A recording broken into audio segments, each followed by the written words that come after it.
কোথায় যাবে?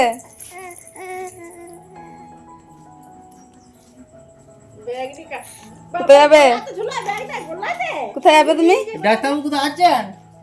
ডাক্তারবাবু তোমাকে তাবিটা দিয়ে আমি তাবিটা খুঁজতে পারছিলাম না।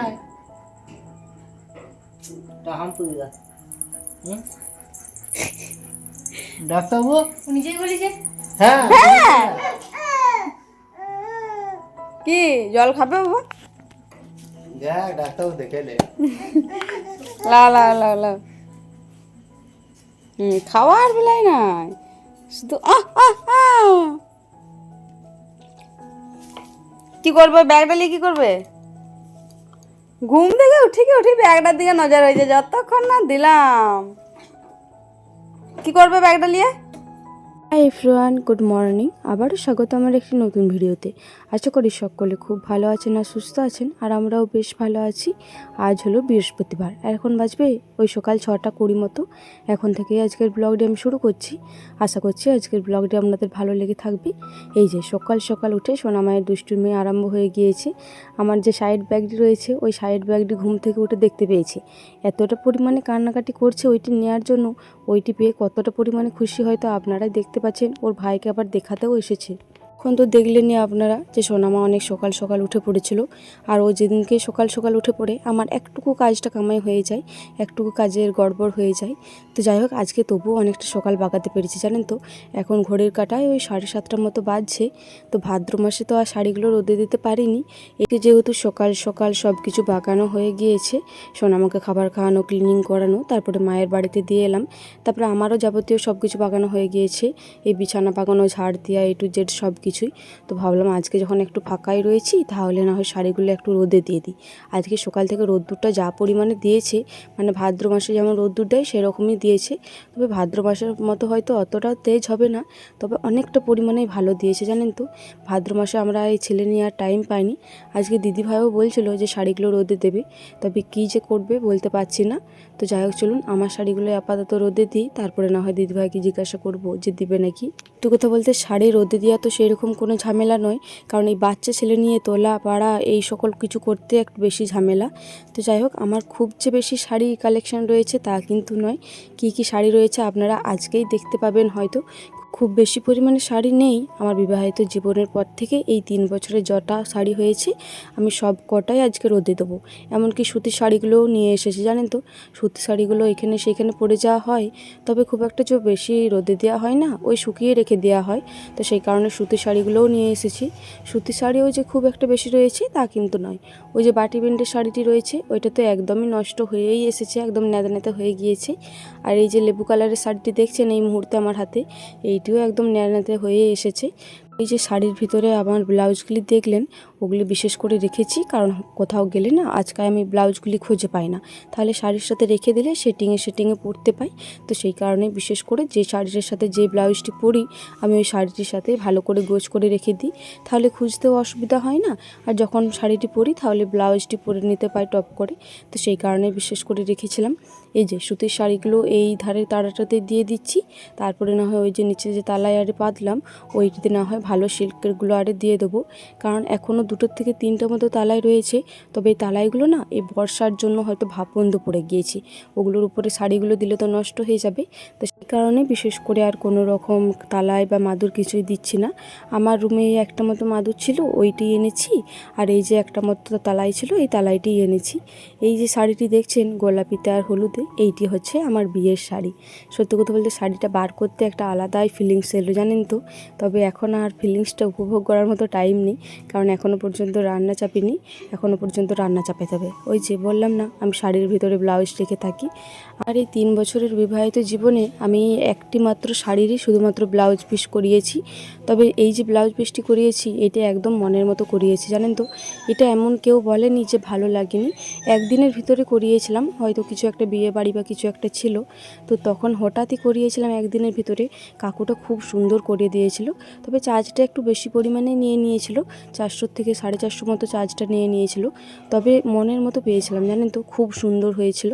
একদিন টাইম পেয়ে থাকি আপনাদেরকে আমার ব্লাউজ কালেকশনগুলো না হয় ভালো করে দেখিয়ে দেবো। আপনাদেরকে বললামই তো যে খুব একটা বেশি পরিমাণে নেই, তবে যতটুকু আছে ততটুকুই আপনাদের সাথে শেয়ার করব। এই যে এই সাইডে শাড়িগুলো দেখছেন, এই প্রথমে দুটো শাড়ি হচ্ছে বড় পুজোর থেকে বাড়ির থেকে দেওয়া, মানে আমার শ্বশুর বাড়ির থেকে। তারপরে সব থেকে ওই কোনাটিতে হচ্ছে মা অন্নপ্রাশনে দিয়েছিল, সোনামায়ের অন্নপ্রাশনে। তারপরেরটা হচ্ছে আমাদের প্রথম বিবাহবার্ষিকের শাড়ি। আর এই যে এই মুহূর্তে যে শাড়িটি মিললাম, এটি হচ্ছে প্রথম বড় পুজোতে আমাকে সোনামায়ের বাবা গিফট করেছিল।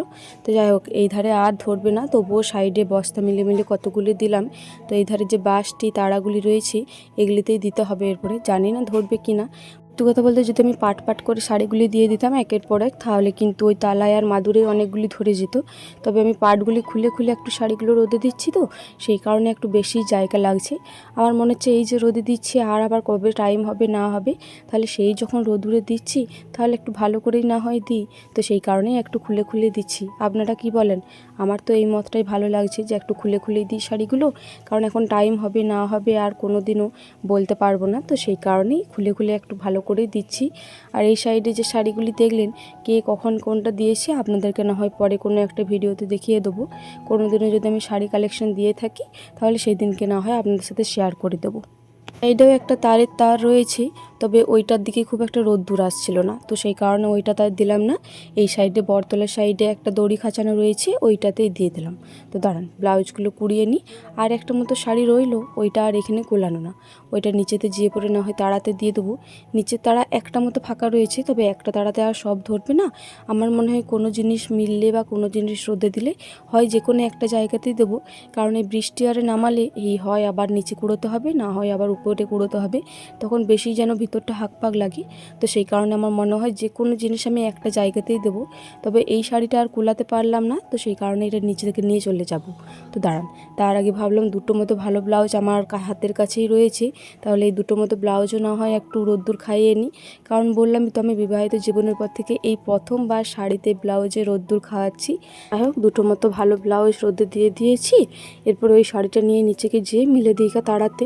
এই বছরও হয়তো রোদ্দুর খাওয়ানো হতো না, তবে মা রয়েছে তো মায়ের ভরসাতে রোদ্দুরটা খাওয়াচ্ছি, যেহেতু সোনামা মায়ের কাছে রয়েছে। ওই যে আমি শাড়ি রোদে দিচ্ছিলাম, এসে পরেই দেখলাম যে দিদিভাই ভাতটা আরে চাপিয়েছে। আর আজকে সবজি টুকিটাকি অনেক কিছুই হবে। আজকে আলু পোস্ত দিয়েছে, আর এই যে ছাতুগুলি ভিজানো রয়েছে, কালকে এগুলো বাবা হাট থেকে এনেছিল। কালকে অনেকগুলি সবজি হয়ে গিয়েছিল, সেই কারণে আর মাশরুমটি করা হয়নি। আজকে বনিয়ে পরে একদম জলে দিদিভাই ভিজিয়ে দিয়েছে, তাহলে যে বালিগুলি আরে থাকে ওগুলো ভালো করে ধোয়া যাবে। আর যে একটা লাল লাল ভাব থেকে ছাতুর, ওইটাও ভালো করে ধোয়া যাবে। আজকে যেহেতু বৃহস্পতিবার নিরামিষ, এই মাশরুম ছাতুটা আদা জিরে বাটা দিয়েই করব, কোনো রকম পেঁয়াজ বা রসুন ইউজ করব না। তো সেই কারণে বিশেষ করে শুধুমাত্র মাশরুম ছাতুটার জন্যই এই আদাতে আর জিরেটাতে পেস্টটা করে নিচ্ছি। আজকে আলু পোস্তও হবে। দাঁড়ান, আপনাদেরকে তো বলতেই ভুলে গেলাম কী কী সবজি হবে। আজকে কাল্লাতে আলুতে ভাজা হবে, আলু পোস্ত হবে, ঝিঙে আলু পোস্ত হওয়ার কথা ছিল, তবে ঝিঙেটা একটু হালকা তেতো বেরিয়েছিল, সেই কারণে ঠাকুমা বললো আর ঝিঙেটা দেবো না। তো সেই কারণে শুধু আলু পোস্তই করা হবে। আর এদিকে মাশরুমের হালকা গ্রেভি গ্রেভি করা হবে, আর মুসুরির ডাল করা হবে। আর সেরকম কোনো কিছুই করা হবে না। তবে ওই যে শাড়ি রোদে দিয়েছি দু বোনেই, আবার এই রান্না বান্না রয়েছে। আর কালকে আমাদের দুটো জেনারেটারও কিনেছি, ওইটারও পুজো রয়েছে। তো সেই কারণে মিলিয়ে মিশিয়ে আজকে একটু চাপের মধ্যেই রয়েছি। তো জানি না কখন কি রান্না সারতে পাবো, খুব একটা বেশি রান্না নয়, তবে কখন সারতে পারবো জানি না। তো যাই হোক, এইদিকে আমার আদা জিরে বাটা বাটা হয়ে গিয়েছে, ওইদিকে আলুতে কাল্লাতে সেদ্ধটা বসিয়েছি। তো যাই হোক, চলুন দেখি কতটা পরিমাণে জল রয়েছে। ভাগ্যিস সেই ঢাকনাটা খুললাম, তো আর একটুকু দেরি হলেই না তলাতে লেগে লেগে যাচ্ছিলো। তো অনেকক্ষণই হলো ওই যে কাপড়গুলি মিলে দিয়ে এসেছিলাম, তারপরে সোনামা চলে এসেছিলো, তো সোনামাকে ঘুম পাড়িয়ে দিয়েছিলাম। এই মুহূর্তে আবার উঠেও পড়েছে জানেন তো, সোনামায়ের চোখে একটুকুনো ঘুম নেই। তো যাই হোক, এই সেদ্ধটা নামিয়ে রাখি, সোনামায়ের খাবার করে সোনামাকে খাওয়াই, তারপরে না হয় এগুলো একটু ভাজাভুজি করে নেবো। মুহূর্তে আমার সোনামাকে খাওয়ানো হয়ে গিয়েছে। ওই যে আলুতে কাল্লাতে সেদ্ধ করে নামিয়ে রেখেছিলাম একদিক থেকে ভালো হয়েছে জানেন তো, কারণ মা ঠাকুমা আরে বলে যে এই কাল্লা ভাজা বা আলু ভাজা আরে একটু সেদ্ধ করে নামিয়ে রাখলে একটু ঠান্ডা করতে দিলে বেশ ভালো ভাজা যায়। এটা যদি সঙ্গে সঙ্গে ভাজতে যাই তাহলে একটু ন্যাতে হয়ে যায়। তো সেই কারণে ঠান্ডা করাও হয়ে গেল, আর ওইদিকে আমার সোনামাকে খাবার খাওয়ানোও হয়ে গেল। ওকে একবার খাবার খাইয়ে দিলে আমার আর কোনো রকম টেনশন থাকে না। তো যাই হোক, হালকা অল্প পরিমাণে জিরে ফোড়ন দিয়েছিলাম, তারপরে একটু নাড়াচাড়া নাড়াচাড়া করে এই মুহূর্তে এই যে বেশ ভালো মঞ্জালো আঁচে হচ্ছে। খুব একটা বেশি জোর আঁচ দেওয়া চলবে না জানেন তো এই ভাজাভুজির ক্ষেত্রে। তবে যদি একটু সেদ্ধ করার ক্ষেত্রে হয় তাহলে একটু বেশি পরিমাণে জাল দিতে হবে, তবে এই ভাজার ক্ষেত্রে খুব একটা বেশি পরিমাণে জাল দেওয়া চলবে না। এই যে দেখুন আমি খুব একটা বেশি পরিমাণে জাল দিইনি, একটা মতো বাস জ্বলছে, তাতে কতটা পরিমাণে লেগে গিয়েছে। তাহলে জোর জাল জ্বললে কতটা পরিমাণে লাগতো দেখুন। এই যে এই মুহূর্তে আমার কাল্লাতে আলুতে ভাজা হয়ে গিয়েছে, এই মুহূর্তে নামিয়ে দিচ্ছি। এর আগের দিনকে বাটনা দিয়ে কাল্লাতে আলুতে ভাজা হয়েছিল, তবে আজকে দিদিভাই বললো যে বুনু আর বাটনা দিয়ে করিস না, প্রত্যেক দিন বাটনা দিয়ে ভালো লাগবে না, আজকে শুধুই না হয় কর। আপনাদেরকে বললামই তো আজকে টুকিটাকি অনেক কিছুই কাজ রয়েছে, তো সেই কারণে আর সেই রকম কোনো ভিডিও শ্যুট করা হয়নি। কিছুটা আমি রান্না করেছি, কিছুটা দিদিভাই রান্না করেছি, মানে ওই মিলিয়ে মিশিয়ে অনেকক্ষণ দেরি হয়ে গিয়েছে। আবার মাঝে মেয়েগো এসেছিলো জানেন তো, এই কাপড়গুলি আবার দিদিভাই কুড়াতে গিয়েছিল, সেই মুহূর্তে আমি সোনামাকে ঘুম পাড়াতে গিয়েছিলাম। এই দুপুরের সবজি কী হয়েছে আপনাদেরকে তো সবটাই বললাম। তো যাই হোক চলুন এরপরে খাবারটা কমপ্লিট করি। আর আমার ভিডিওটা আজকে এই পর্যন্তই, আবারও দেখা হবে পরবর্তী কোনো ভিডিওতে। ততক্ষণে সকলে খুব ভালো থাকবেন আর সুস্থ থাকবেন। আর আজকের ভিডিওটি ভালো লেগে থাকলে একটি লাইক, কমেন্ট, শেয়ার আর সাবস্ক্রাইব করে আমার এই ছোট্ট চ্যানেলটির পাশে থাকবেন।